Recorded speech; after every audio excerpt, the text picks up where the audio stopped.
Bonjour. Alors vous savez, ou vous savez peut-être pas encore, qu'avec Alexandre Jolien, le philosophe, nous avons fait un livre sur le thème de la spiritualité et dont le titre est L'art de l'esprit joyeux.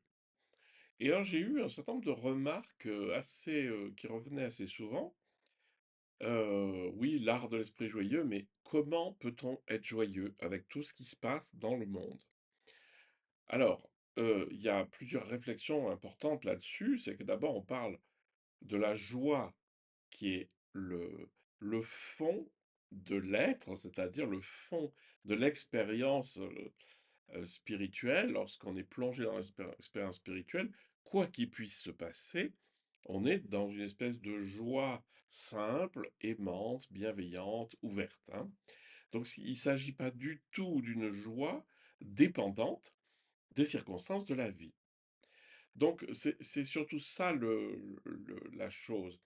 Mais d'un autre côté, cette espèce de mauvaise conscience, ah non, mais il faut pas être joyeux parce qu'il y a des gens qui sont tristes.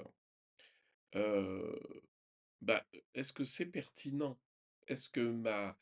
Évidemment, je peux être concerné par ce qui se passe partout dans le monde, et encore, on stylise complètement parce que ah oui, on va parler de la guerre en Ukraine, on va parler de Gaza, puis alors tout le reste, on laisse à côté. Et puis des drames qui se passent là, à côté de chez vous, mais des drames gravissimes. Ben finalement, bon, oui, on s'en occupera pas plus que ça. C'est-à-dire que les médias, finalement, ils font bien mousser toute cette histoire.